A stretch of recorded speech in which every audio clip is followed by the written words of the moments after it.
Desde Mendoza, provincia cuyana de la República Argentina, a 1.300 kilómetros de la capital federal y en el camino a Chile desde la localidad de Punta de Vacas, se lleva a cabo la extraordinaria concentración de la secta religiosa Silo, donde se dice que se reencarnará a Cristo en la persona de Mario Luis Rodríguez.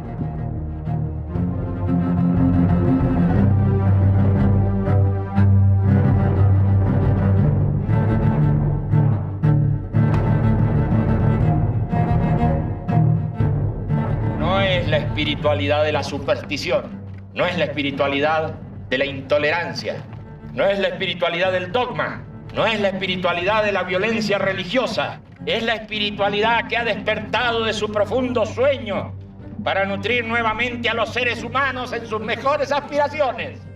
Hay un tema que yo he estado estudiando que se llama la era axial, que son los filósofos, estudiosos que se ponen a estudiar estos siglos, donde surgen los grandes, ¿no? Los poetas, el Buda, las cosas de los hindúes. Y estos mismos estudiosos hablan de que tiene que venir una nueva era. Y ellos lo intuyen, pero lo que pasa es que no saben cómo va a ser, ni quién va a venir, ni cómo. Entonces, claro, si a un tipo de estos le decís, mira, ha venido un señor de Sudamérica, no sé qué, no sé cuánto, y puede ser, no sé qué, mejor si...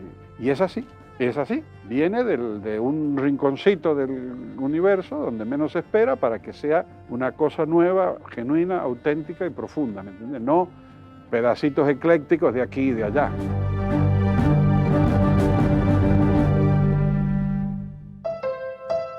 Mario Luis Rodríguez Cobos nació el 6 de enero de 1938, en Godoy Cruz, provincia de Mendoza. Su padre, Rafael Rodríguez, era enólogo y presidente de las bodegas Giol. María Luisa Cobos, su madre, era pianista. ¿Cómo fue su infancia? Normal. ¿Triste? No, afortunada. Durante su infancia, Mario no pronunciaba palabra alguna. Un día, a los 4 años, su voz se desató. Empieza a interesarse en todo tipo de deportes y la contemplación de la naturaleza. A los 8 años se convierte en el primer niño en escalar el Cerro El Plata.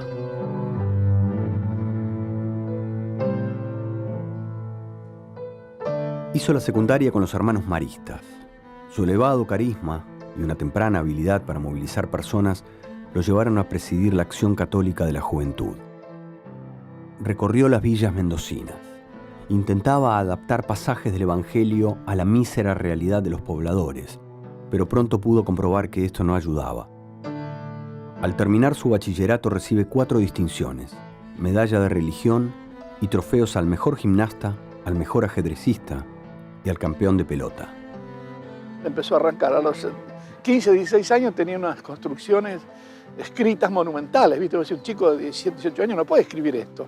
Tiene uno que escribió a los 18 años que se llama Ética Existencial, porque decir, ¿cómo un tipo escribe esto a los 18 años? Bueno, él lo escribía.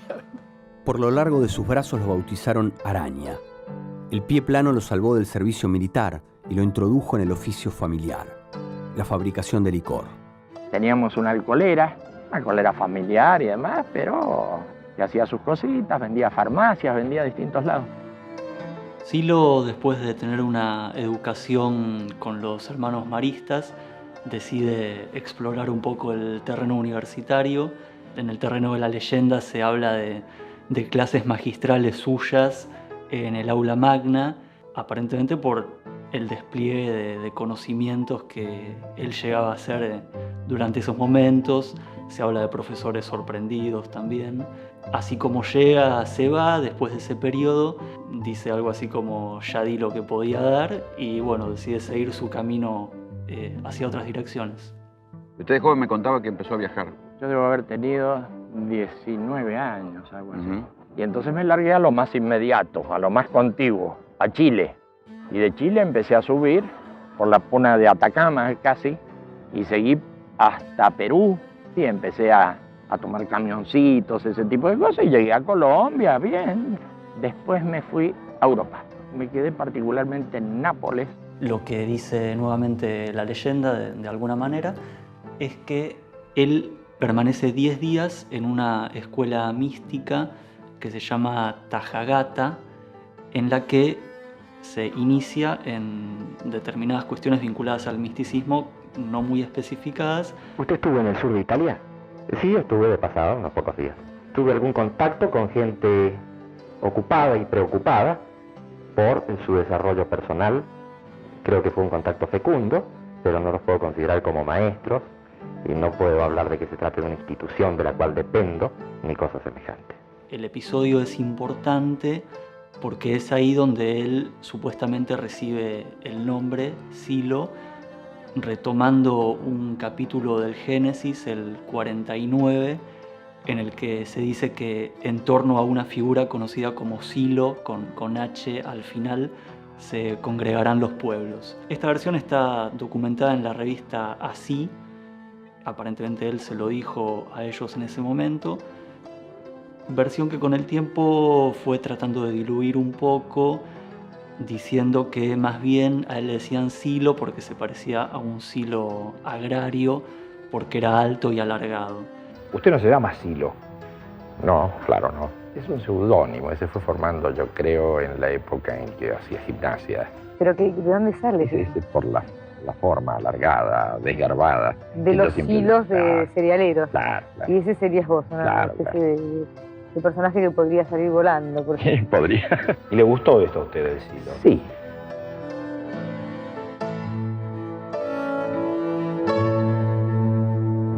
Por primera vez en la historia, una generación de algún modo aparece y se manifiesta. De distintas maneras, pero siempre con una especie de cosa de rebelión. Había un no acuerdo con el mundo que habían pintado.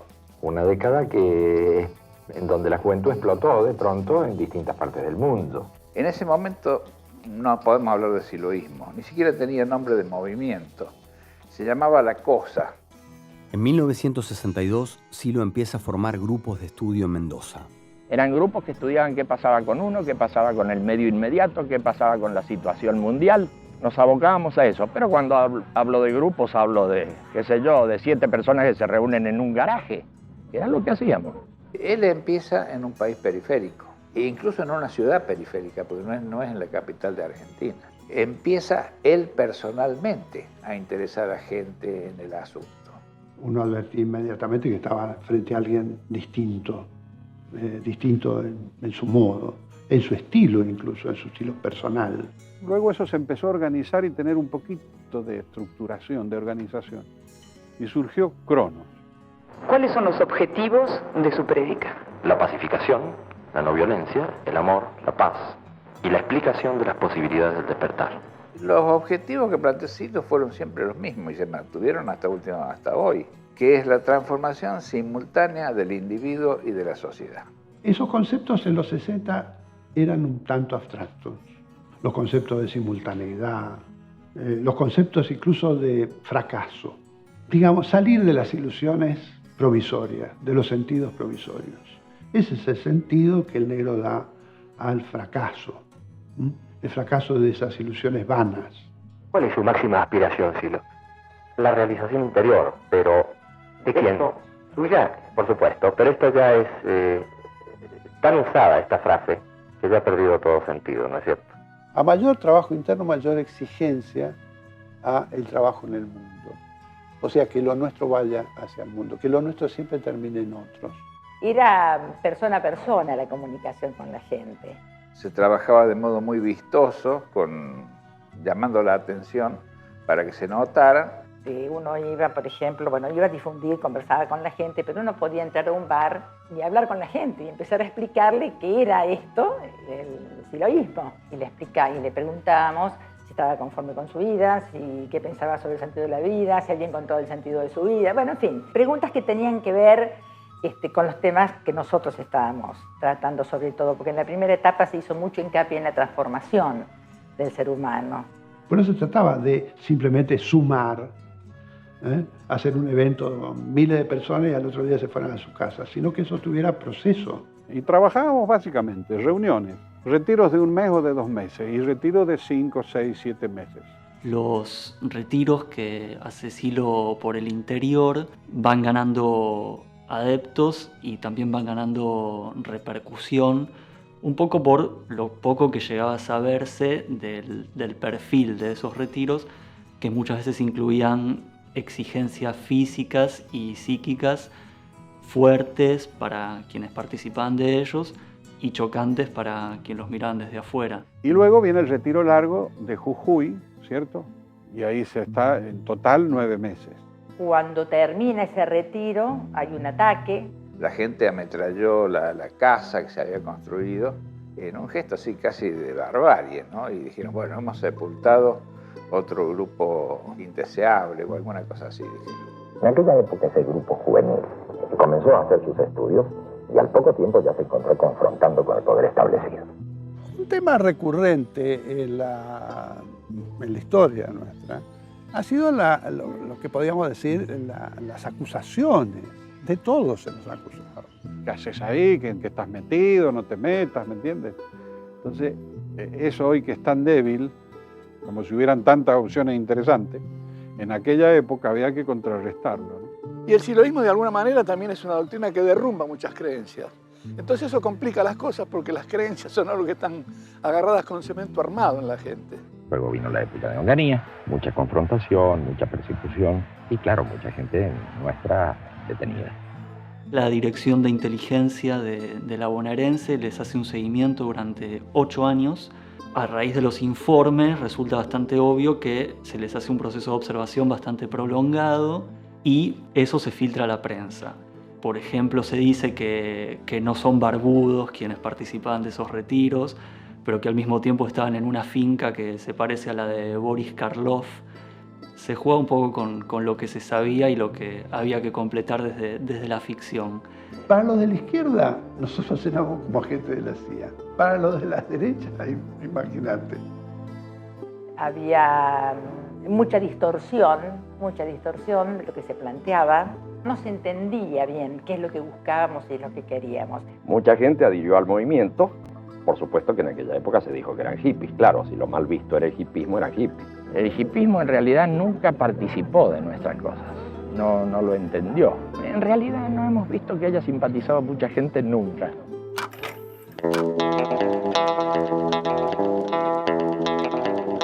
En el 68, ya veo que en la Politécnica de Roma, en la Universidad del Cairo, finalmente en París, y no al comienzo, ahí veo explotar esa dialéctica generacional que simplemente había visto en pequeños círculos y todo aquello ahora tomaba un carácter psicosocial.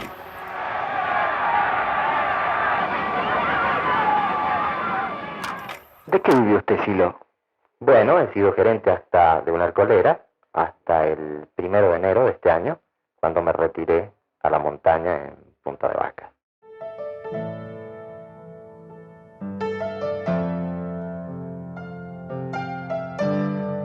El 1 de enero de 1969, Silo dejó la vida cómoda de ciudad para iniciar su peregrinación a la montaña. Quería meditar sobre el destino de su creación.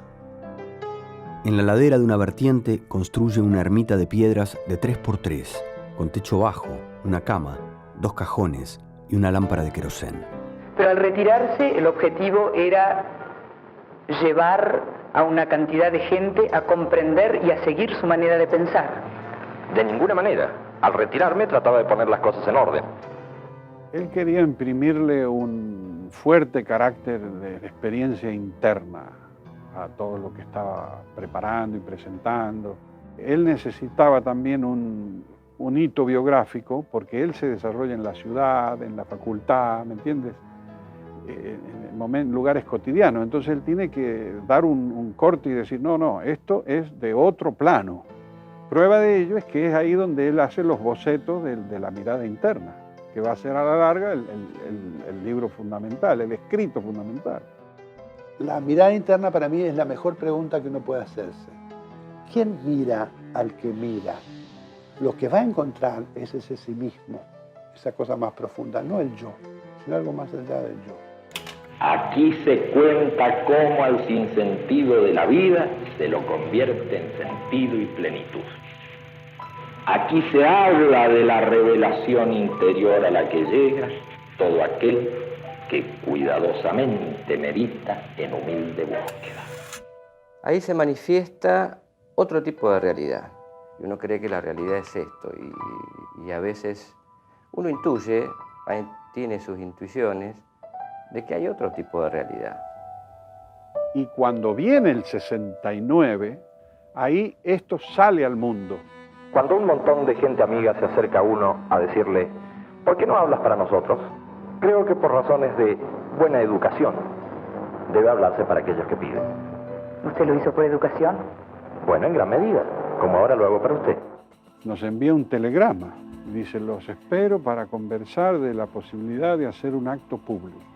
A partir de ese momento nos damos funciones, nos organizamos, unos se encargan de unas cosas, otros de otras. Trabajamos en la difusión. Entonces pintamos consignas en torno a Silo. Silo es bueno, Silo es Cristo, ponían otros. Silo el Mesías, Silo es bueno, Silo es malo. Alrededor de ese eje se hizo una difusión muy novedosa. En muchas paredes de Buenos Aires leemos siga Silo, vea Silo, lea Silo. Ahora estamos con Silo. Silo, ¿por qué la gente debe seguirlo? Al contrario, no debe seguirme. Yo creo que hay una equivocada propaganda en ese sentido, ya que en toda ocasión hablo de que no hay maestro en estas cuestiones más que uno mismo y para uno mismo. La charla que dio en los Andes, Silo, en mayo de 1969, tuvo una característica muy peculiar, primero porque él no decidió dar esa charla en la montaña. A él lo llevaron, lo obligaron porque le prohibieron dar esa charla en la ciudad. Por lo tanto, la persecución policial de aquella época transformó un hecho que hubiera podido ser absolutamente irrelevante en un hecho histórico. Consultamos al gobierno. No podríamos hacer un acto público, pero ¿cómo se le ocurre? Retírense de acá. Bueno. Era la dictadura de Onganía. Estaban prohibidas las manifestaciones. Claro, claro. A lo mejor podemos reunirnos en la montaña, en un lugar donde los amigos van a comer asados, donde... Ah, si quieren hablar ahí, háblenle a las piedras, dije. Ah, bueno. Y eso hicimos. Le hablamos a las piedras. Y ahí empezó la fiesta. Y por eso hoy hay algunos que dicen, cuando vaya a Punta de Vaca hay que escuchar a las piedras, que me ha parecido sorprendente. No vaya a ser que te digan algo.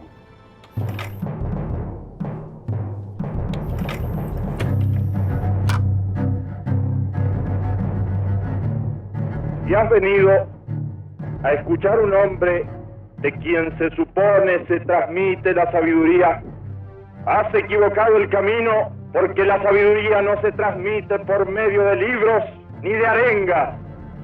La sabiduría está en el fondo de tu conciencia como el amor, está en el fondo de tu corazón.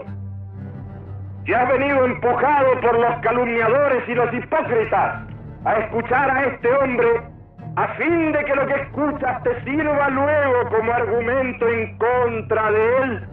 Has equivocado el camino, porque este hombre no está aquí para pedirte nada, ni para usarte, porque no te necesita. La arenga se llamó La curación del sufrimiento. Silo planteó que el dolor es físico y depende del avance de la ciencia, de la justicia, de la organización social. Y el sufrimiento es mental, y es posible superarlo llevando una vida coherente, sin contradicciones. Ese tipo de sufrimiento, que es un sufrimiento estrictamente de tu mente, retrocede frente a la fe, frente a la alegría de vivir, frente al amor. La arenga también abarcó temas como el sentido de la vida, el deseo y el placer, y la violencia. No creas que hablo de violencia, refiriéndome solamente al hecho armado de la guerra, es de violencia física. Hay una violencia económica, hay además una violencia racial, hay una violencia religiosa. Este mundo está por estallar. El discurso del 4 de mayo de 1969 también fue un discurso político. El contenido de ese discurso era esencialmente revolucionario en un sentido claramente político, porque hablaba de cosas que pasaron inmediatamente después, como el Cordobazo. Y eso no aparecía reflejado en la prensa de la época. Hermano mío, cumple con mandatos simples. Lleva la paz en ti y llévala a los demás. Considerado por algunos como el fenómeno religioso, místico o político más insólito de este tiempo, ¿Quién es Silo?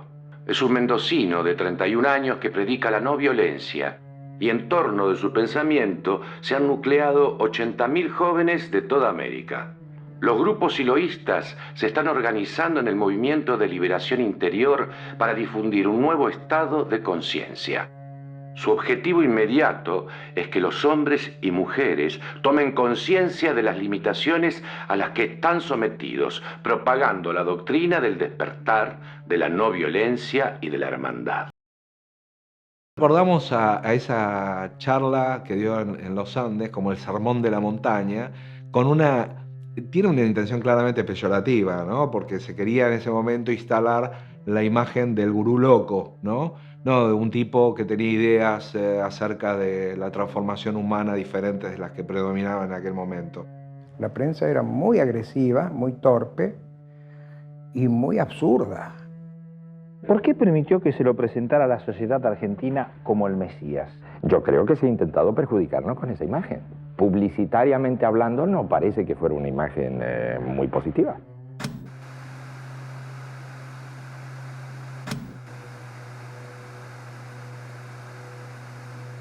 Silo intenta hacer una arenga en una propiedad privada a 20 kilómetros de San Salvador de Jujuy, un lugar conocido como Yala, pero la policía impide el acto.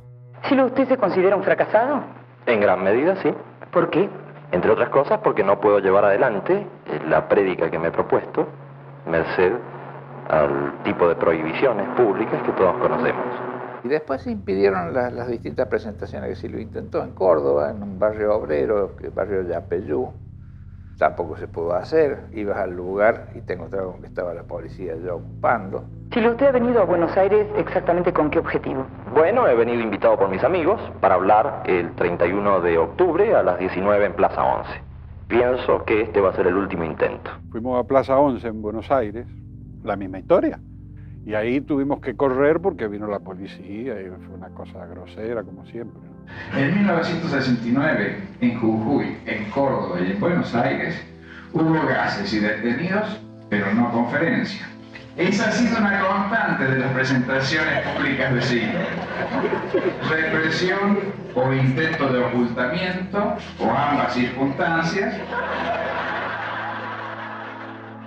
Un oficial de policía hace su aparición en la puerta donde Silo dictó su conferencia de prensa. ¿Me permite por qué la actuación policial oficial? Bueno, por la explosión que se escuchó, nada más. Nada más que por eso, nada más. Como era un movimiento inclasificable, tanto la derecha como la izquierda lo consideraban un enemigo potencial. ¿Por qué? No sabían de qué se trataba. Entonces la ignorancia, hija directa del prejuicio, hizo posible que se unieran desde la Unidad Popular de Chile a la derecha más reaccionaria en contra de esta misma agrupación que estaba formada por centenares de personas. Eran los momentos iniciales, ¿no?, del movimiento en Chile. Las ideas de él, incluso hoy, cuestionan fuertemente el sistema, los valores del sistema en realidad. ¿Su relación con la Santa Iglesia Católica cómo es? No es buena. Mi punto de vista es que siempre la Iglesia Católica ha estado detrás, criticando a los militares. No, este señor no nos conviene, esta prédica no nos viene bien. ¿Qué decían de ustedes? Y nosotros seríamos una secta para ellos, una secta satánica o cosa por el estilo. Satánica, está jodido. Claro, satánica. Me parece, por las cosas que he leído de él, sobre él, que he podido escuchar, poco comprensible para nuestra mentalidad, quizás vinculado al pensamiento esotérico de las sectas esotéricas, gnósticas. ¿Es usted sectario? ¿Ha sido sectario? Yo recuerdo que Silo se presentó en un principio como una reencarnación de Jesucristo, como el Salvador. Parecía que formaba usted parte, era la cabeza visible de una secta religiosa. ¿Usted considera o lo ve como una secta el siloísmo? Yo creo que sí. Dios es algo no seguro. Mucho menos seguro es todavía que alguien utilice a los dioses para imponer cosas. Siempre ha sido no violento, toda su propuesta ha sido no violenta. Nosotros hemos sido no violentos en una época muy turbulenta acá en Argentina.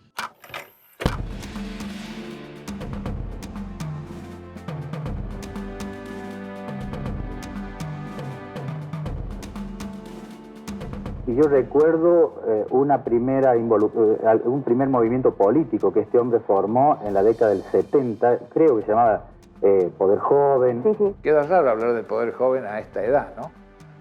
Pero podemos decir que nosotros somos la línea fundadora del Poder Joven. Cuando se hablaba de revolución, se hablaba de un concepto más amplio de revolución. De una revolución interna, social, cultural, psíquica. Es decir, la revolución triple. La revolución política, cultural y psicológica. En 1971 hicimos un partido, Cronos, y que fue rechazado por la justicia electoral.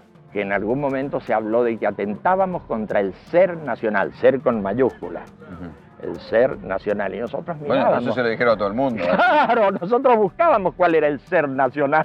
Era un problema para nosotros poder saber en qué estábamos. Espero que todos seamos capaces de escribir una página más para señalar que Chile tiene su propia voluntad creadora y su noble decisión de hacer cada vez más grande la patria.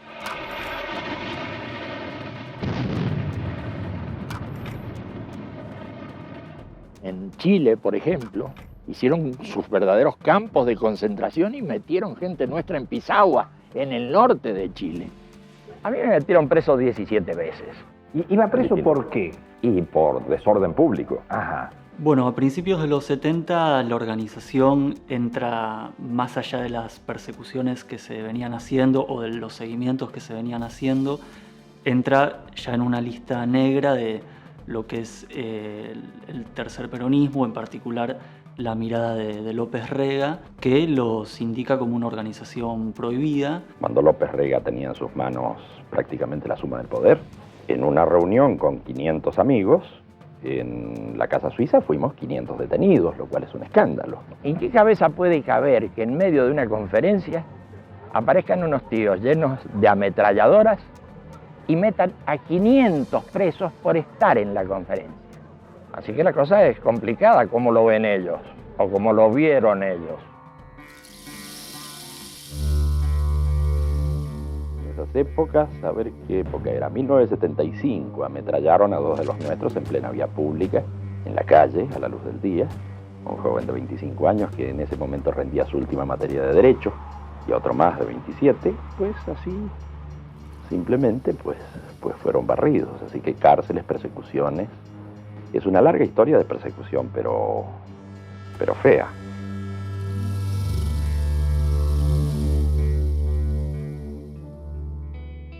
A veces he captado un pensamiento lejano. A veces he descrito lugares que nunca visité. A veces he contado con exactitud lo sucedido en mi ausencia. A veces una alegría inmensa me ha sobrecogido. A veces una comprensión total me ha invadido. A veces una comunión perfecta con todo me ha extasiado. A veces he roto mis ensueños y he visto la realidad de un modo nuevo. A veces he reconocido como visto nuevamente algo que veía por primera vez. Ya nos habíamos metido en las montañas, habíamos ido a la selva, entonces ahora buscamos un lugar llano, plano, el centro del país, en Córdoba, donde instalamos un centro de trabajo. En una casa, en un lugar muy particular, llamado Sal si puedes, se hizo un retiro que también hizo de algún modo historia. Allí por primera vez se habló de lo que eran las disciplinas y los oficios. Y eso terminó al final, después de los trabajos, terminó también mal. Por el contexto social, cada vez que llegaba una camada nueva y salía la anterior, nos metían presos. Esto pasaba cada 15 días. Y ya ahí en febrero hubo un problema. Los sindicalistas entraron en la época de las 3 Hayas, el año 75, amenazaron con armas, ataron, incluso privaron de la libertad a 2 compañeros que se habían demorado en irse. Una señal importante para decir esto ya no puede continuar por motivos externos. El negro dijo, bueno, comienza la etapa de normalizar la vigilia. Ya no quedaba mucho lugar a dónde ir. Podíamos haber ido al sur, al Polo Sur. Y nos fuimos de acá y caímos en el mar Egeo. Y ahí instalamos en Corfú otro centro de trabajo. En ese centro de trabajo pudimos trabajar sin ningún tipo de problema. Además, estábamos ya cerca de nuestros amigos de Europa. Corfú fue el primer gran encuentro internacional. Fue ahí que para mí se abrió como un nuevo horizonte en lo interno y en lo externo. En Europa ya estábamos trabajando mucho más intensamente porque necesitábamos contar con aparaterío adecuado para esas investigaciones. Eran las investigaciones del fenómeno paranormal. Pues y ahí es donde por primera vez Silo desarrolla el tema de la psicología trascendental. Según nos explicaba él, de alguna manera el hombre está dormido porque sus ensueños le van cubriendo la realidad. Entonces lo que se va haciendo con el siloísmo es descubrir esos ensueños para ver en cuánto influyen en mí y me impiden ver la verdadera realidad. Fenómenos muy controvertidos como la sensación, la percepción, los sueños, la hipnosis, los estados alterados de conciencia, etc., recibían una explicación coherente y elegante. Y empezamos a estudiar la imagen. Ahí se desarrolla la teoría de la imagen. Y eso es una teoría psicológica compleja que hoy unos pocos ya están incorporando al ámbito de lo oficial en materia de psicología. Construye, por así decir, esta herramienta de su psicología desde las funciones básicas de la vida, como lo plantea él en Psicología 1, hasta el contacto con lo profundo en Psicología 4. Se fija un momento de maduración de la doctrina siloísta clave. Es como si dijéramos que hay un antes y un después de ese punto de partida con el estudio de psicología. Después, en el 76, se resumen los trabajos de escuela en Canarias, lo que se llamó Canarias. Cerramos este momento de la escuela de estudio porque vamos a hacer una acción muy fuerte hacia el medio. Las dictaduras militares ya estaban instaladas en toda América.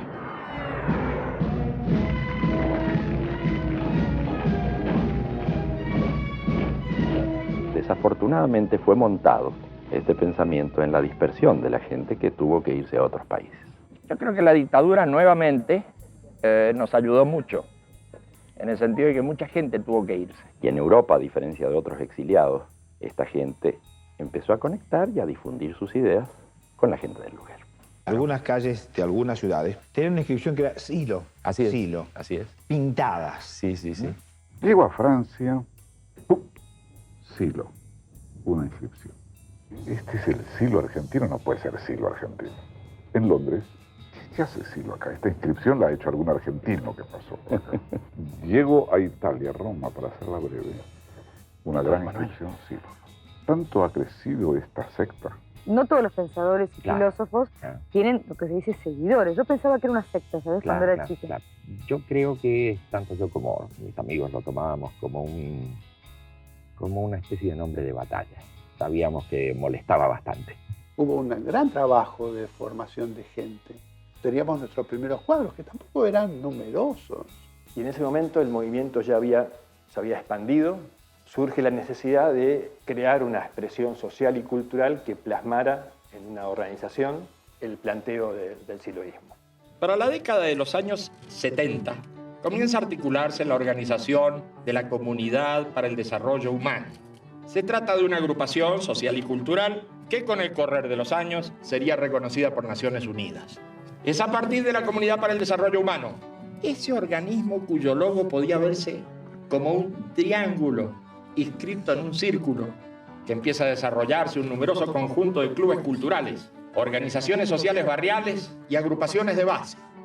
Hacia aquel entonces, nuestra doctrina, nuestra organización tenía un cierto grado de desarrollo que le permitía ya difundir nuestro mensaje, aspirar a multiplicar nuestro mensaje de una manera más importante.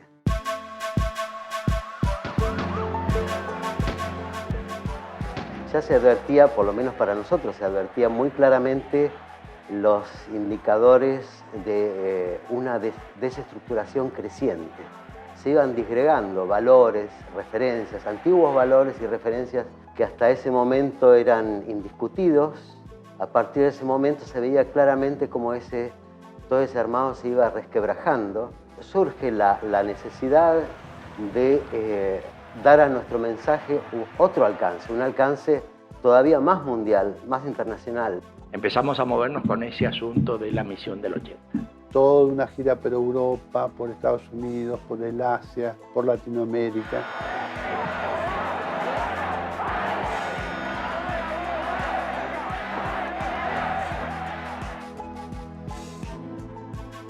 El primer acto fue en Madrid, en el pabellón de deportes del Real Madrid. Ahora con todos nosotros, Silo.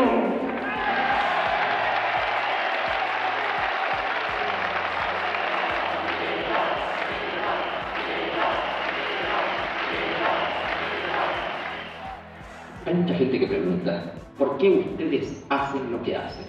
Lo hacemos como supremo acto moral. Nuestra moral se basa en este principio. Trata a los demás como quieres que te traten.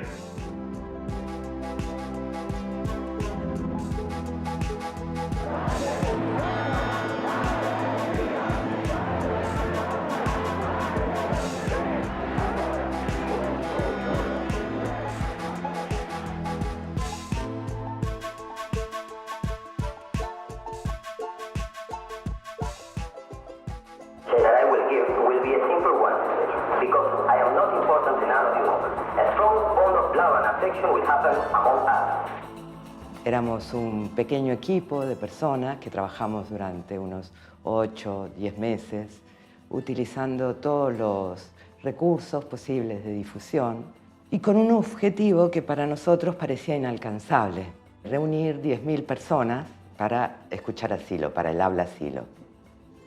Y bueno, llegó el 1 de noviembre, que era el acto, y había un ciclón ese día, fuera de estación en Bombay, y con vientos huracanados, alerta meteorológico.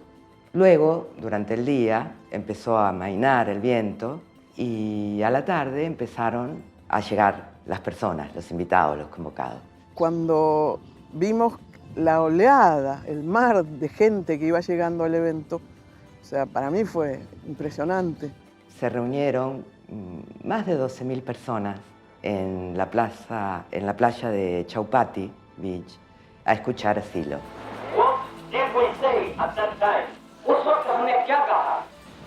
Dijimos, sin fe interna, sin fe uno mismo el temor.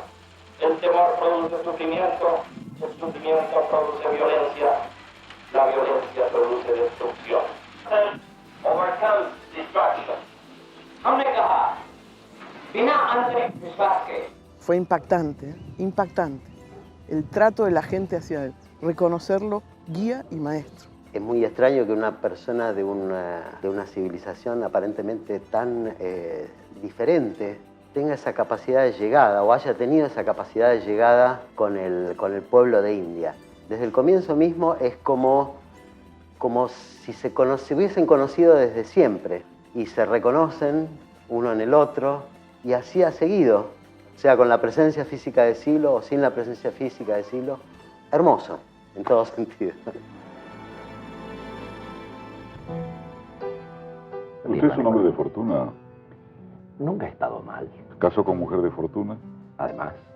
Además, esto le facilitó tener oportunidades de desplegar su pensamiento, de tener una cierta tranquilidad. Lo ayudó para su educación y autoeducación. Sin duda. Silo expandía su mensaje por el mundo, pero Mario Rodríguez también tenía una vida privada. Mientras estallaba el fenómeno Silo, Mario se casó con la mendocina Luisa Cremaschi, su novia desde hacía 10 años, primera figura en el ballet de Santiago de Chile, que había heredado de su familia varios campos vitivinícolas. Mario fue padre a los 41 años. Sus hijos, Alejandro y Federico, crecieron con el consejo de hacer de sus vidas lo que quisieran y desarrollarse lo más posible. En 1986, la familia abandonó la agricultura. Compraron departamentos y una playa de estacionamiento. Una economía media alta, sin apremios ni lujos. Y desde las tranquilas calles de Chacras de Coria, este pensador perseguido y desconocido se preparaba para un inesperado reconocimiento. Antes del esfuerzo de la perestroika ya estábamos en contacto con algunos académicos soviéticos de la época que constituían en parte el campo de la disidencia. Y Gorbachov encarnó eso en gran medida. Mikhail Gorbachov escribió el libro Humanismo y Nuevo Pensamiento, donde comparaba sus ideas con las de Silo. La relación entre Silo y Gorbachov se puede calificar de amistosa, de mucho respeto mutuo. Quisiera que me contaras, antes de terminar nuestra reunión, sobre tu viaje próximo ahora a Rusia. Ocurre que me han invitado de la Academia de Ciencias de Moscú a dar una conferencia acerca de mi pensamiento, de mi punto de vista. Yo les dije, feliz de la vida, pero sin mucha exigencia, porque el tema es difícil y yo vengo del campo.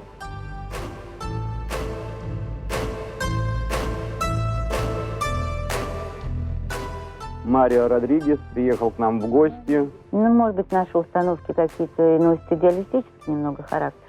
En octubre de 1993, la Academia de Ciencias de Moscú otorgó a Silo un doctorado honoris causa por sus aportes en el campo de la sociología.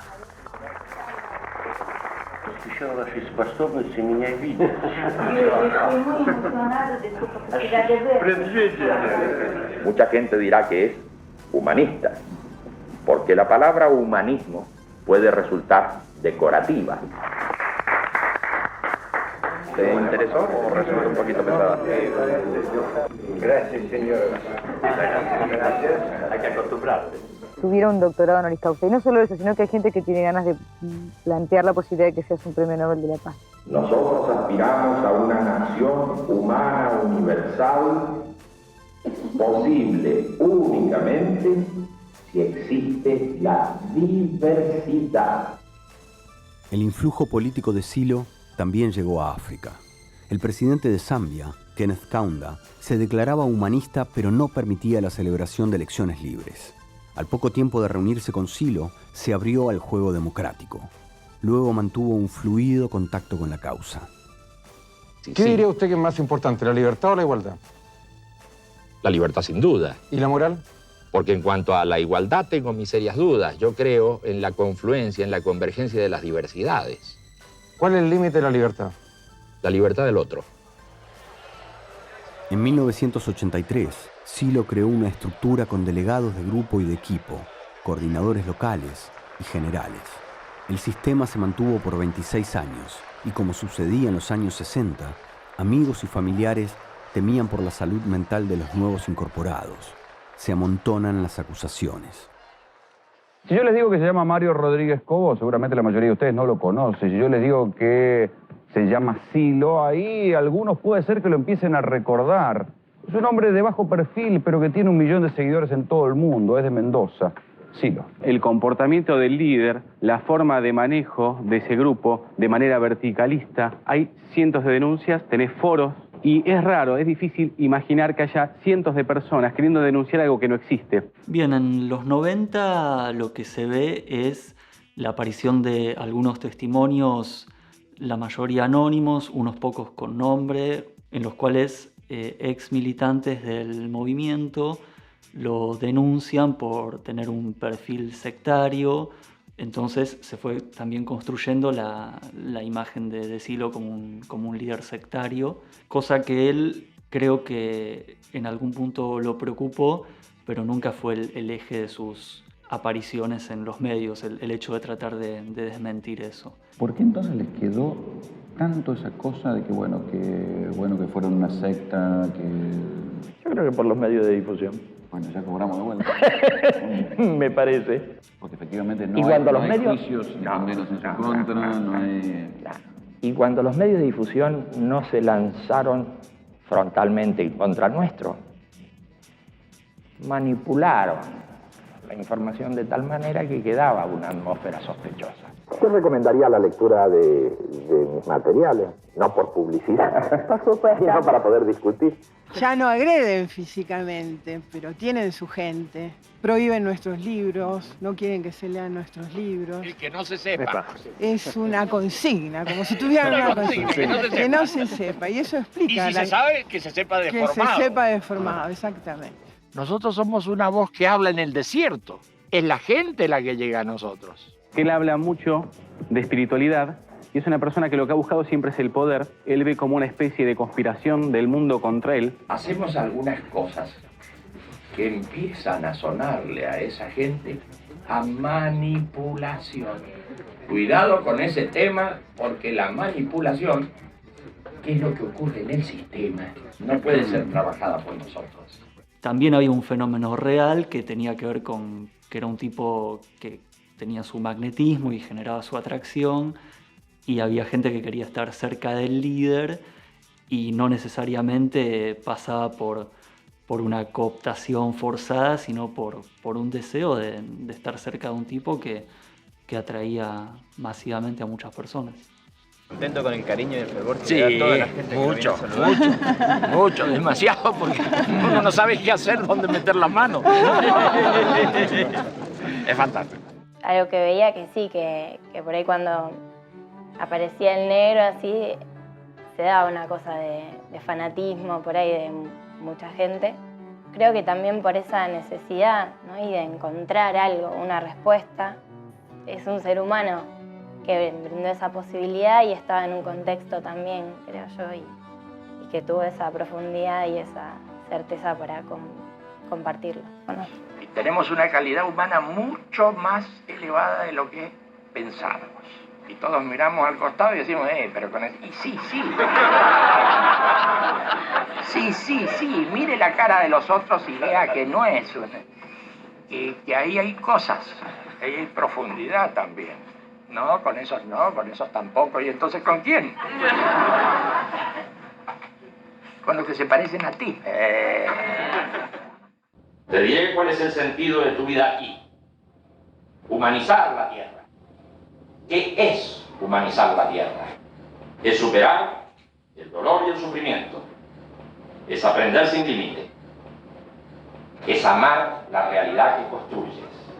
Es un hombre común que se puede trasladar en la relación con cualquiera de nosotros y está a nuestro nivel, pero él ha hecho una obra monumental. Luego otra cosa que él siempre está intentando hacer es que es su aporte genuino, sin copiarle una coma a nadie. Sí hace referencia a algún escritor, a algún pensador, porque hay hilos, ¿no es cierto?, de tal época filosófica, de tal, pero el aporte, la parte sustantiva que él agrega, que él propone, lo hace él. Todo lo que plasmó en su obra, él lo vivía, era eso.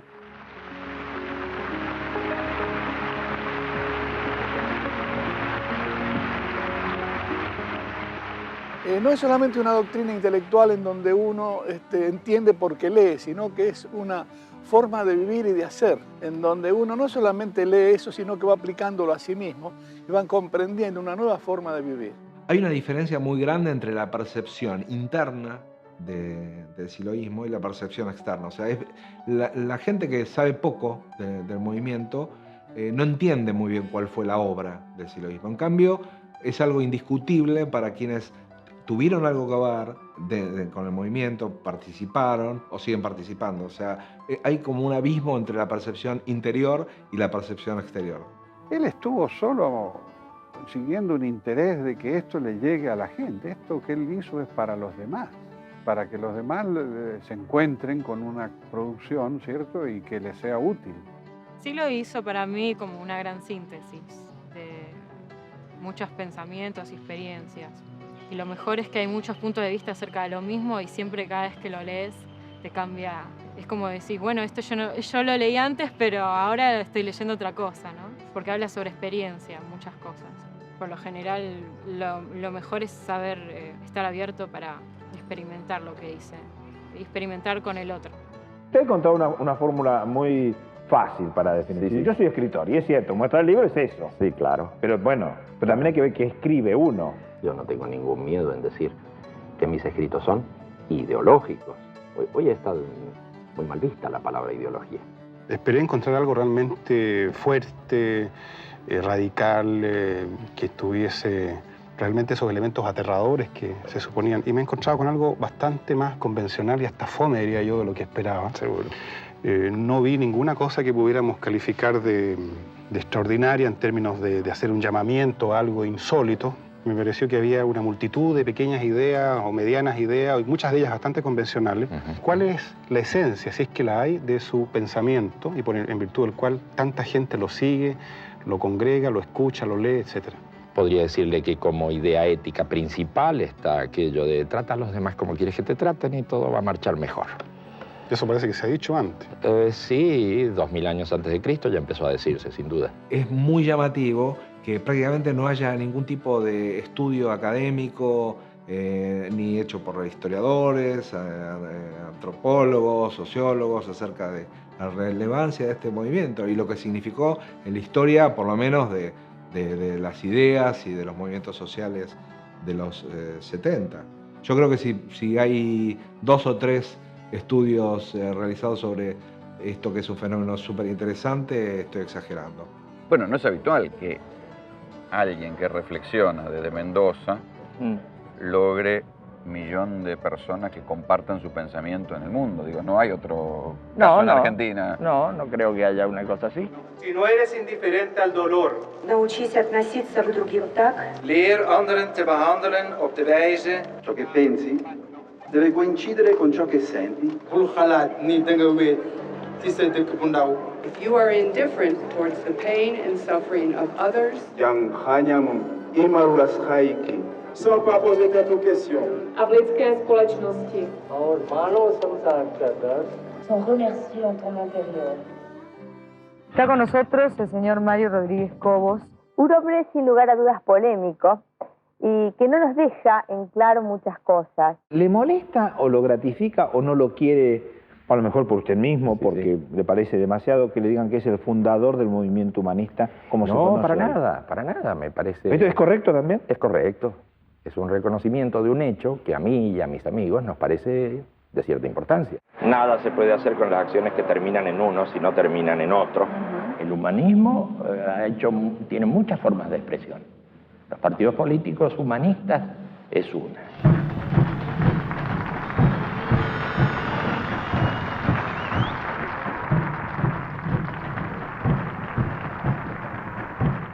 Hay una campaña de la Comunidad para el Desarrollo Humano, juntando firmas, 1 millón de firmas para que se promulgue la ley del servicio militar optativo. Entonces obtuvimos 1.200.000 firmas, en definitiva, las presentamos a la prensa. Y fue como el antecedente de la formación, de la creación del Partido Humanista.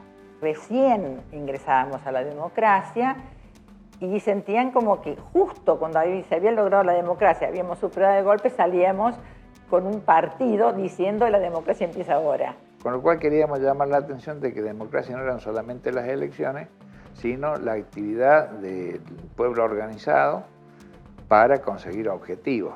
Todo el desarrollo del armado del Partido Humanista es para terminar con el poder del hombre sobre el hombre, para terminar contra todo monopolio organizativo, contra todo control, sea privado o estatal, para que el poder realmente esté en manos de las personas. Es una propuesta coherente, porque seguimos siendo como movimiento antisistema y utilizamos el partido. No alcanzo a entender cuál es el proyecto de sociedad que esta gente se propone. Realmente es una cosa que para mí está en el ámbito de lo misterioso que se da en política, ¿no? Cuando aparece el PH, los partidos políticos reaccionaron muy mal. Poca experiencia de vida democrática. Se dijo que, bueno, que algunos decían que éramos un partido armado por la CIA, otros que éramos un disfraz del comunismo. Desde sus orígenes, Silo consideró que el enemigo, el imperialismo, eran los cerdos. Y los cerdos perduraron porque en los 80 fueron parte de una campaña muy visible contra el Fondo Monetario Internacional, en donde veíamos a unos chanchitos muy bien dibujados, en donde el Partido Humanista de esa manera expresaba su repudio, ¿no?, al Fondo Monetario Internacional. Esta nación humana universal tiende a desarrollarse pese a la uniformidad que han pretendido establecer los imperios en sus momentos de máxima expansión. En vivo y en directo nos ubicamos con otro de nuestros móviles, el móvil 15, desde Callao al Cine, allí Juan Pablo Guerri. Adelante. Va a hablar quien es el líder de este partido monista, quien lo fundara hace 30 años en Mendoza, conocido como Silo Mario Luis Rodríguez Cobo. Silo hará entrega del libro naranja. Nos consideramos constructores de un fenómeno político-social absolutamente nuevo. Hay un principio muy simple que tenemos los humanistas, que es cuando tratas a los demás como quieres que te traten, te liberas. Y puede sonar muy simple esa frase, pero no es usual que se use en los ámbitos políticos. Lo que más importa es que tengas sensibilidad, ¿no? Porque de expertos estamos llenos, pero de sensibilidad pocos.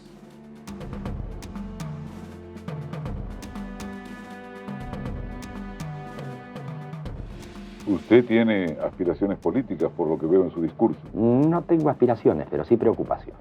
Silo no persiguió nunca ningún tipo de referencia política hacia el medio. ¿Usted quiere ser presidente de la Nación? No, de ninguna manera. ¿Diputado, senador? Ni desde lejos político. Yo voy a ser candidato si no soy político. Pero lo que sí me pareció bien es que la gente se expresara políticamente. ¿Cómo van a dejar que esto quede en manos de los irresponsables que conocemos en todas partes del mundo? Para nosotros se trata simplemente de prácticas imperialistas de dominación y de tales casos los pretextos son de cualquier tipo. Tomemos, por ejemplo, el bloqueo económico criminal impuesto a Cuba desde hace varias décadas. Vamos a Callao, al fin de esta capital móvil 15, Juan Pablo Guerri. Escuchamos la palabra de Silo. Cierra el acto de este partido en la sede nacional, hoy refundada por los integrantes de dicho partido. Se ha perdido la primera virtud del ser humano, la compasión con el otro ser humano. En los términos ideológicos tradicionales, este es un hombre de izquierda. Sí. ¿Elimina los bancos? No, utiliza los bancos para que presten sin usura. La gente está en un estado de indefensión muy grande, escucha una sola campana, con pequeñas variaciones, pero dentro de la misma corriente. Cosas que tenían alguna vigencia hasta hace un tiempo, como la solidaridad, han desaparecido. Acentuado por el tema de la competencia rabiosa, acentuado por el tema de la desconfianza mutua. Usted dice la democracia formal se ha desestabilizado, no sirve, se terminó la democracia de la representatividad y usted propone la democracia real. Algo básico de las propuestas humanistas también es avanzar con el tema de la democracia real y directa, donde la gente misma decida sobre las cuestiones sociales y no el grupito de iluminados que está en el Palacio Legislativo, en el Congreso. Hay muchas reivindicaciones o propuestas que el partido lanzó hace muchos años que hoy se han recogido. Por ejemplo, el tema de la democracia formal, que recogieron los movimientos en Europa, en España. La están llevando adelante algunos otros movimientos sociales o algunos otros partidos sin que se sepa muy bien cuál es el origen, que fuimos nosotros. Y no es por una cuestión de derecho de autor o de propiedad o de crédito sobre esa política, sino porque en el partido en todo el mundo hay gente que viene luchando por eso durante muchos años. Y eso creo que es una cosa importante.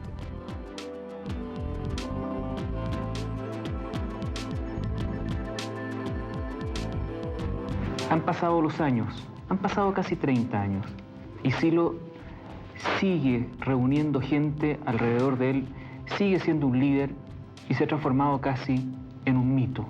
Seguidores de Silo provenientes de distintas partes del mundo se encontraron en Punta de Vacas y recordaron el 4 de mayo de 1969. Con este tema regresamos después de la pausa. El carismático intelectual convocó a más de 1.500 personas de todas partes del mundo.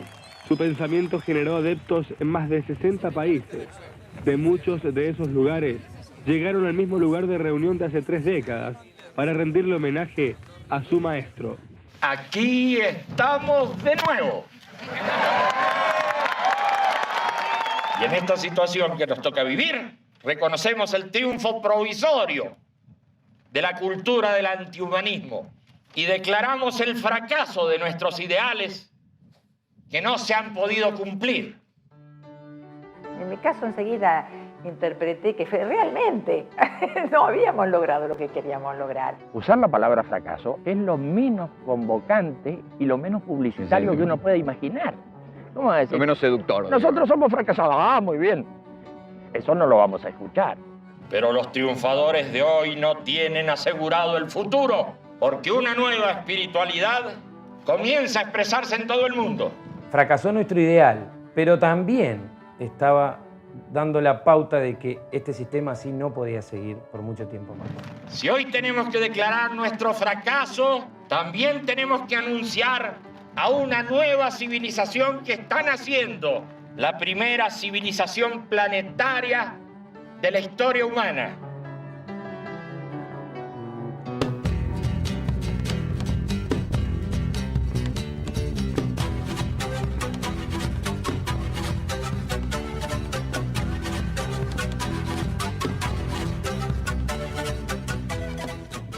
Hemos fracasado, pero insistimos.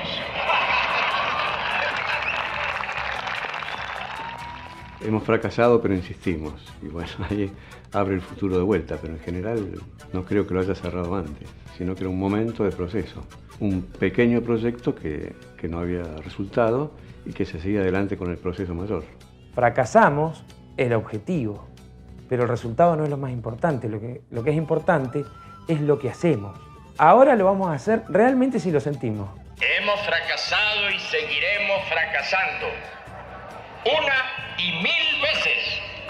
Porque montamos en alas de un pájaro llamado intento, que vuela sobre las frustraciones, las debilidades y las pequeñeces.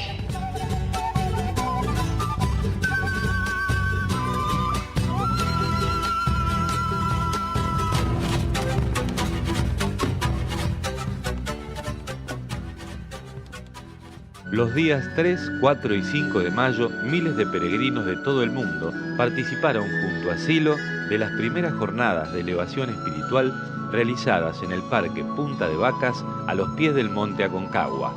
Durante estas jornadas se realizaron encuentros, peregrinaciones, ceremonias de elevación espiritual y Silo habló a los asistentes. Hemos peregrinado a este paraje desolado buscando la fuerza que alimente nuestra vida, buscando alegría en el hacer y buscando la paz mental necesaria para progresar en este mundo alterado y violento. Y así fuimos pasando de lugar en lugar, saltando como pulgas de lugar en lugar, porque no había otra. Y se empezaron con construcciones más estables, a las cuales hemos llamado parques, salas, salitas. Poco a poco se fueron erigiendo en distintos puntos esas construcciones más definitivas.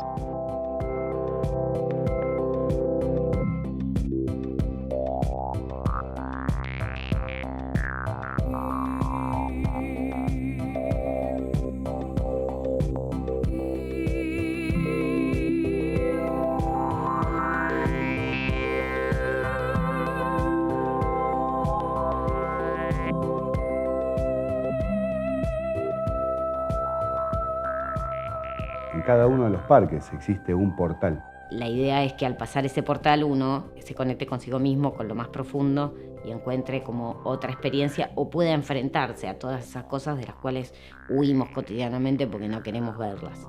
Después está la fuente, que es de origen hindú, que es el Jyotirlinga, que es la unión de lo femenino y lo masculino, no solamente desde el punto de vista sexual, sino en sus características esenciales, espirituales. Y por supuesto el monolito, ¿no? Con su izaje, su posicionamiento, su verticalización, su plataforma. Simboliza la conexión entre el cielo y la tierra.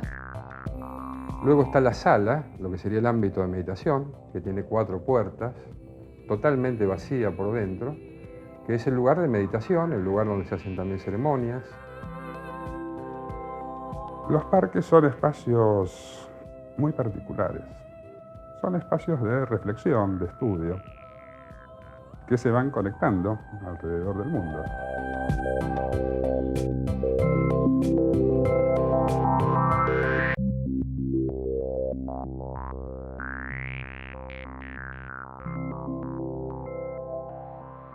Los parques del movimiento humanista son una buena oportunidad y un buen lugar para saber qué es del movimiento y qué es del siloísmo hoy.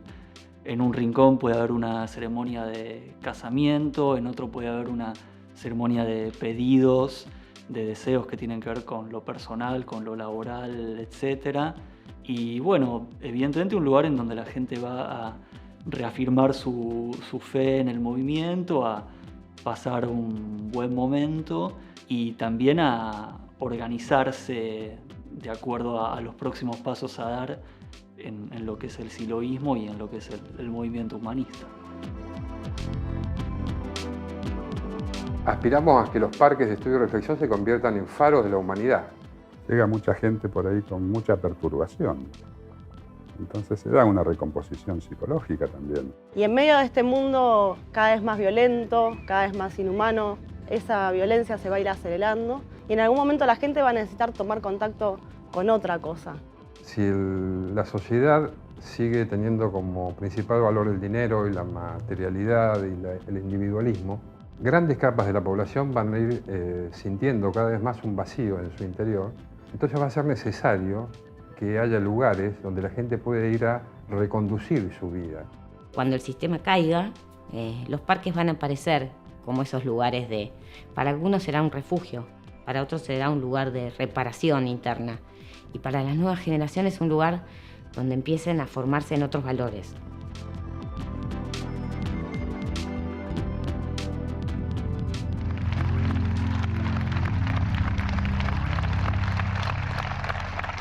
Es la fe en nuestro destino. Es la fe en la justicia de nuestra acción. Es la fe en nosotros mismos. Es la fe en el ser humano, la fuerza que anima nuestro vuelo. Porque no es el fin de la historia, ni el fin de las ideas, ni el fin del hombre. Porque no es tampoco el triunfo definitivo de la maldad y la manipulación. Por eso es que podemos intentar siempre cambiar las cosas y cambiarnos a nosotros mismos.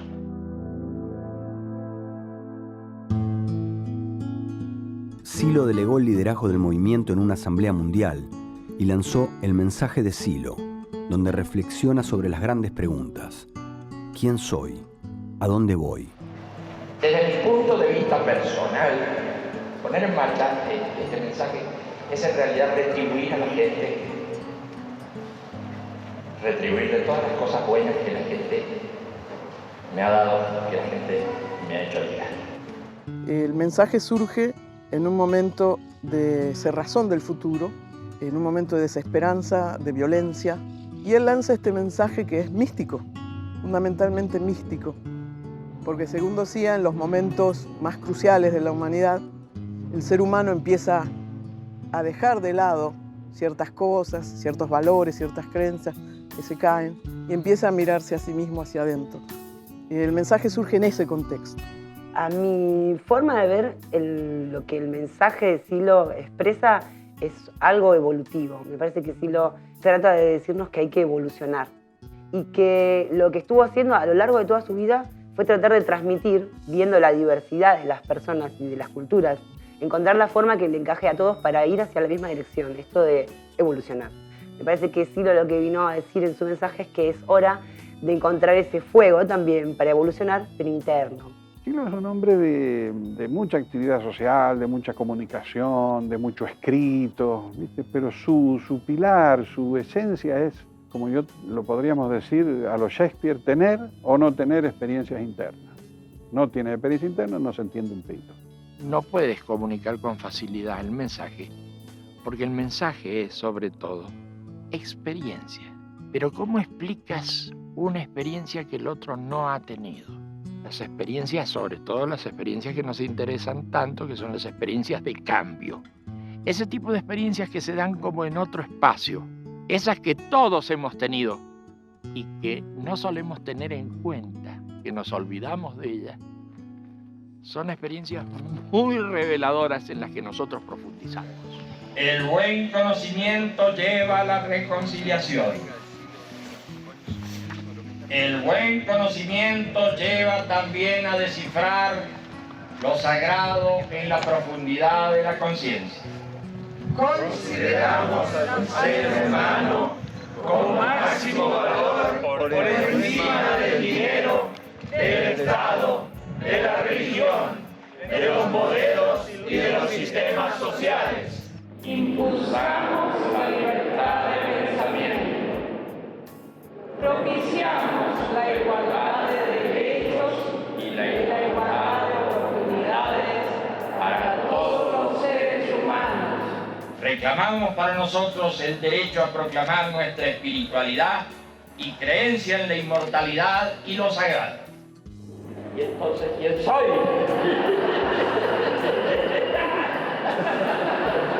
Mejor no puede ser.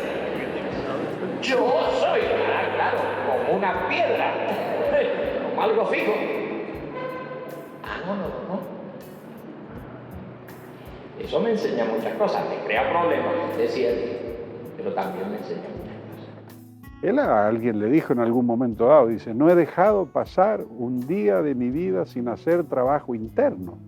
Y uno cree que lo tenía servido por su manera de ser. No, él desde chico empieza.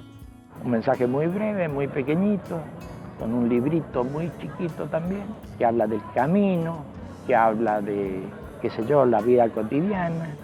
Ese es el librito que nosotros pasamos y le decimos a la gente, medite este librito, fíjese si en este librito están las cosas que a usted le resuenan como cosas importantes en su vida.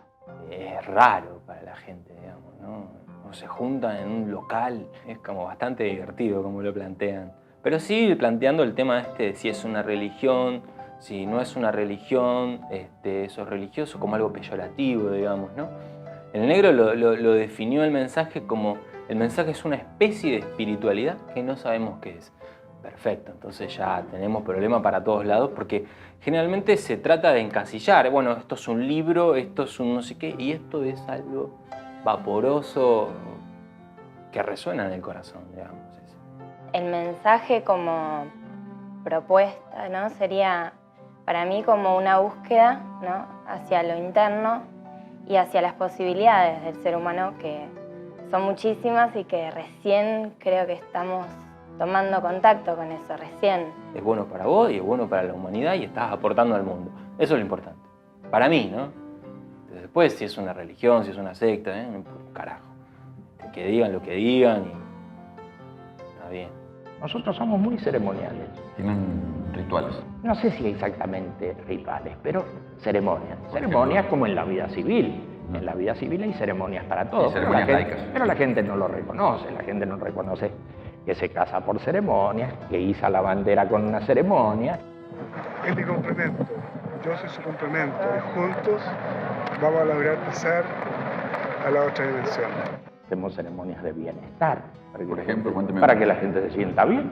Pedimos para aquellos que se sientan mal, para que se sientan bien. Entonces uno empieza a revisar. Eso me suena pastor evangelista, ¿eh? Sí, bueno. Un pedido. ¿A quién le hacemos nosotros pedidos? ¿A un Dios? No. El pedido para nosotros es un mecanismo.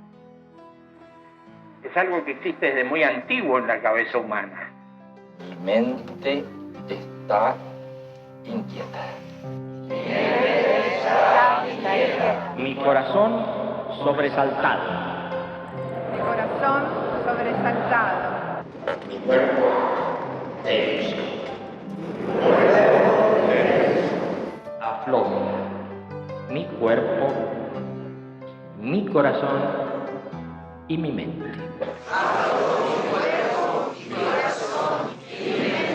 Concentremos la mente en lo que necesitamos que se cumpla realmente.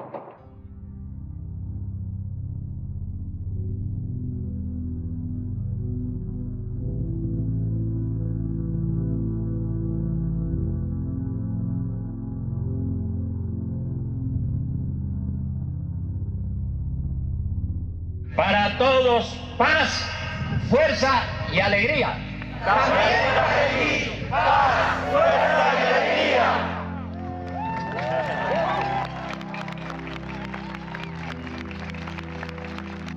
Estamos listos. Todo dependerá de que la gente lo tome en sus manos, si lo ponga en marcha o no lo tome en sus manos, y estará bien. La comunidad del mensaje de Silo es un grupo de personas que se reúnen semanalmente para hacer alguna de las ceremonias que están en el libro del mensaje de Silo. Siempre tratando de intercambiar desde la experiencia, porque la experiencia siempre es válida. Las teorías uno discute, siempre puede justificar cualquier cosa. Si no hay una cierta atmósfera entre la gente, y eso tampoco se puede reglamentar, tiene que haber buena atmósfera.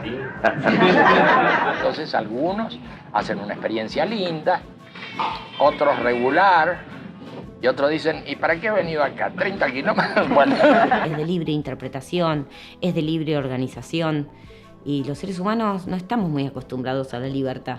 Es difícil ser libre, es muy complicado. Aspiramos que nuestra vida no sea una cosa chata, movida por lo inmediato, por lo que vemos, sino que tenga una dimensión espiritual. Para mí es una posibilidad de tomar contacto con otros espacios y de compartir con otros eso también. Y eso es liberador. Y creo que eso es lo que la gente está buscando cada vez más. Está buscando afecto y sentido. ¿Qué sentido tiene la vida? ¿Qué sentido tiene estar acá, en este mundo, en este plano? ¿Qué pasa después de morirnos? ¿Qué pasa con la muerte? Así que para mí el mensaje es eso y no podría hacerlo sola. Yo siento que es en conjunto. Siento que es con otros amigos, con otros hermanos de camino, que codo a codo vamos sintiendo esa necesidad de profundizar. Es como un... y así, ¿no? Así que eso para mí es el mensaje.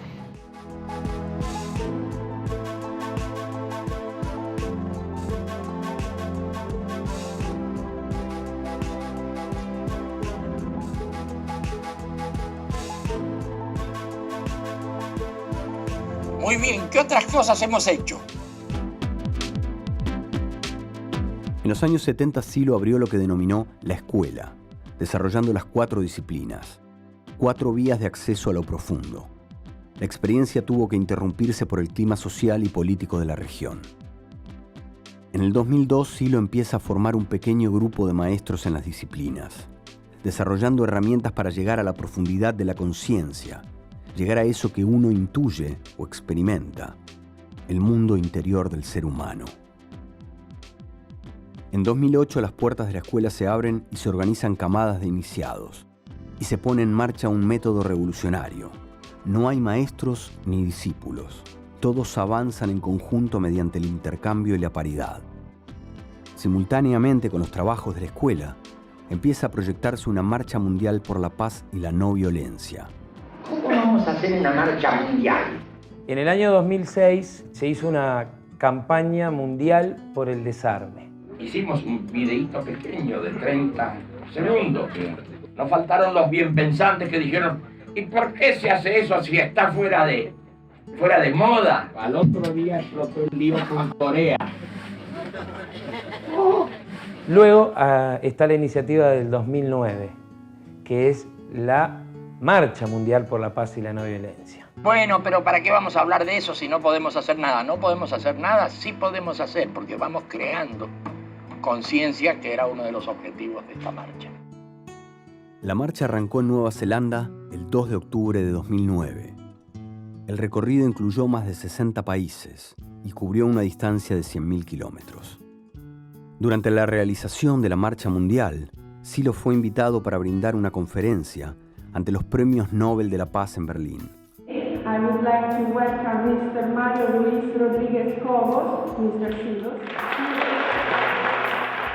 Una marcha recorre el mundo. Es la marcha por la paz y la no violencia. Lo urgente es crear conciencia de la paz.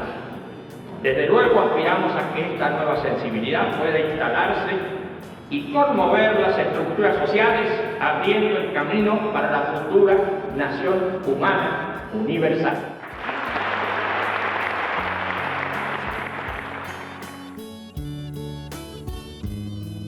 La última aparición pública de Silo fue el 2 de enero de 2010 en Punta de Vacas, al realizarse el cierre de la Marcha Mundial. Comentó en ese momento Ustedes son los protagonistas y deben seguir marchando. ¿A los 56 años ya comienza a pensar en la muerte o todavía no? Siempre he pensado en la muerte. Sí. Yo creo que en general hay muchas cosas que hacen que la gente eluda la mirada de la muerte para hacer cosas. A él le parecía muy interesante el tema de la muerte y que no había que ocultarlo, había que hablarlo. En general a él le interesaba mucho hablar del tema de la muerte porque lo veía interesante a la hora de hacer cosas y nos llevaba a la búsqueda del sentido, ¿no? Declaro ante ustedes mi inconmovible fe y mi certeza de experiencia respecto a que la muerte no detiene el futuro, a que la muerte, por lo contrario, modifica el estado provisorio de nuestra existencia para lanzarla bienaventuradamente hacia la trascendencia inmortal. Jugamos más bien al proceso, al futuro, porque en breve tiempo parto yo. Todo es muy ilusorio y todos marchamos rapidito hacia la muerte. Y si todo termina con la muerte, no hay sentido en la vida, a menos que usted encuentre otras posibilidades. ¿Por qué tanta censura? ¿Por qué tanta autocensura? Ya se acabó el racionalismo del siglo XIX y XX. La gente debería ponerse a explorar esos nuevos caminos. Hay una anécdota concreta de que 2 años antes, hablando de esos temas, como dando a entender que quizás en un tiempo más él se fuera de este mundo, o como decía él, de este espacio, de este tiempo. Pero bueno, esas cosas que uno dice, bueno, lo dirá por decir. Él nos venía avisando, pero uno se distraía absolutamente de esos momentos en los que él hablaba de la muerte, que nos iba a tocar a todos. Y La guadaña pasa. Claro. Se veía su cuerpo deteriorándose por el problema de salud que tenía, pero la misma cabeza lúcida que había orientado a nuestro movimiento durante 4 décadas era exactamente la misma. No había nada mermado, digamos, en su capacidad, en su sabiduría, en su visión del mundo, en su modo, digamos, de llevar el proceso de orientación. Por eso quizás nos produjo tanto shock su partida, porque por un lado la veíamos venir, pero por otro lado decíamos, no puede ser que una persona que está tan lúcida esté a punto de partir de este mundo, ¿no? Yo quisiera, amigos, transmitir la certeza de la inmortalidad. Pero ¿cómo podría lo mortal generar algo inmortal? Tal vez deberíamos preguntarnos sobre ¿cómo es posible que lo inmortal genere la ilusión de la mortalidad? ¿Cómo sigue esta película? ¿Es que usted termina para siempre? ¿O es que algo continúa en usted? Usted quisiera tener respuestas sobre eso antes de partir, porque partir es seguro que va a partir.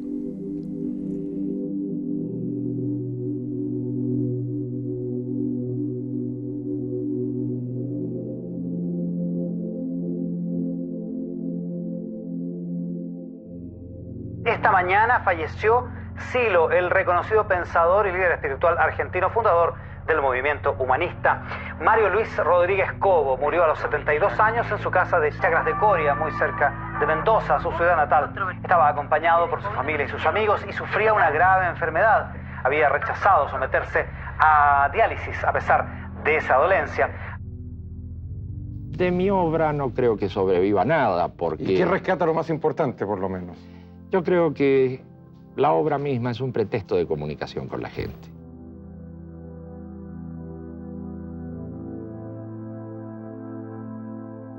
Me acordé del himno de la alegría y me acordé de todo lo que Silo ha hablado, ha escrito sobre el tema de la muerte.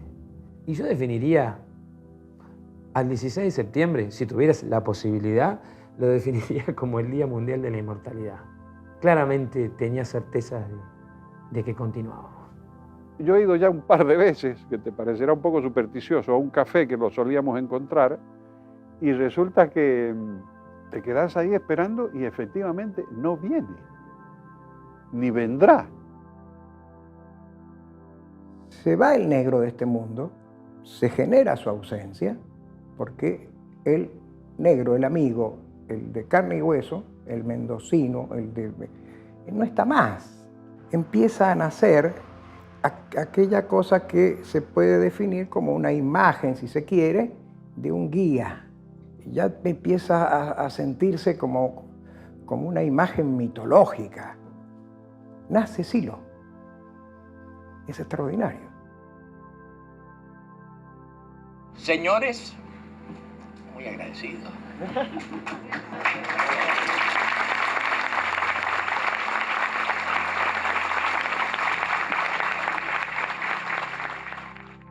Me cuesta pensar a Silo como alguien que haya dejado muchas cosas al azar, incluso las cosas que parecen dejadas al azar o impensadas, él las pensó bastante bien. Para mí el legado de Silo es un camino, una forma de vivir, de ver las cosas, de sentirnos a nosotros mismos y sentir a los demás desde algo más humano y no desde el sinsentido de la vida cotidiana, chata y aburrida. Nos ha dejado una profundidad en donde cada día uno va releyendo, va estudiando, va practicando y se va dando cuenta de que es una dimensión infinita de experiencia. Él me mostró el camino, cómo recorrer del sufrimiento a ser libre y feliz. No digo que soy 100% libre y feliz, pero que estoy en un 80%, por ahí, por ahí.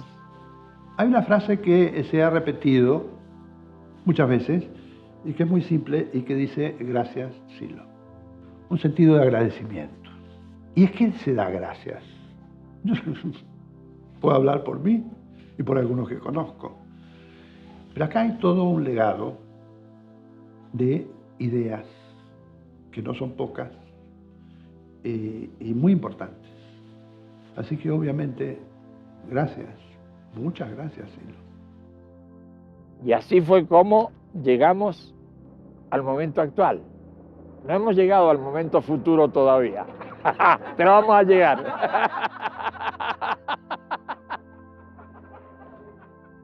¿Qué es Silo? ¿Quién es Silo? Claro. ¿Y quién es Silo? Bueno, yo creo que es una persona bastante tranquila, muy de provincia y con algunas preocupaciones y también con algunas aficiones, ¿no es cierto? Yo me definiría como alguien que no tiene las cosas muy claras, frente a la claridad que todos tienen. Todos ustedes tienen mucha claridad, todos ustedes son una maravilla y uno es un infeliz que no sabe ni dónde está parado.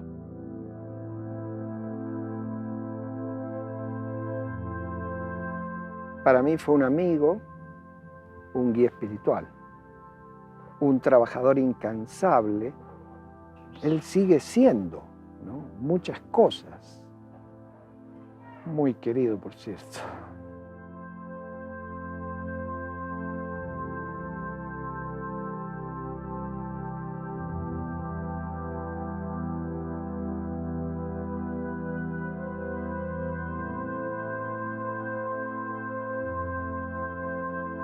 Última pregunta, ¿qué le gustaría que figurara en su epitafio? Fue una buena persona, pero un mal escritor.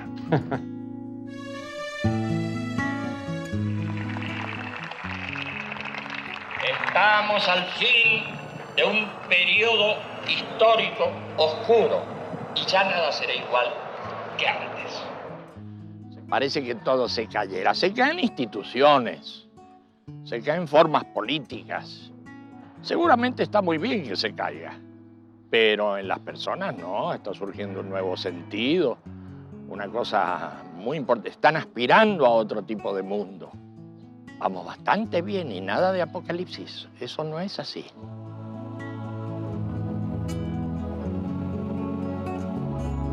Abrigamos una gran esperanza hacia el futuro. Creemos que está cambiando el mundo muy rápidamente y sobre todo que está cambiando la conciencia de la gente. Vamos a vivir a pesar de los fundamentalismos, a pesar del irracionalismo, a pesar del fascismo. Por primera vez estamos en condiciones de cambiar el ritmo de los acontecimientos.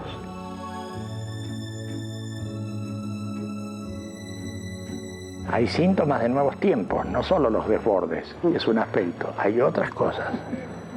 Hay un nuevo horizonte. Claramente se está perfilando un nuevo horizonte. Queremos llamarle un horizonte de poesía en la práctica, bueno, como quieras. Pero se está abriendo otra frontera mental, sin ninguna duda. Estamos en otro mundo, como dicen los españoles, hostia.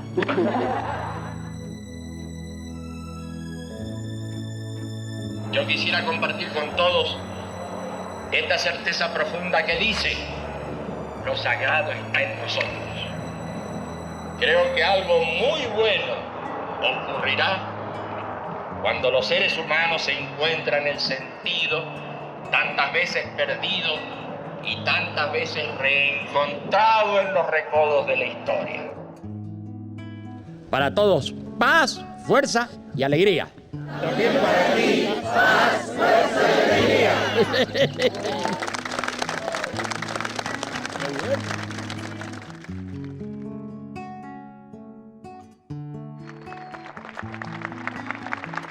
Este es el intento que vale la pena vivir, porque es la continuación de las mejores aspiraciones de la gente buena que nos ha precedido. Es el intento que vale la pena vivir, porque es el antecedente de las futuras generaciones que transformará al mundo.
terminó el acto, quiere decir eso.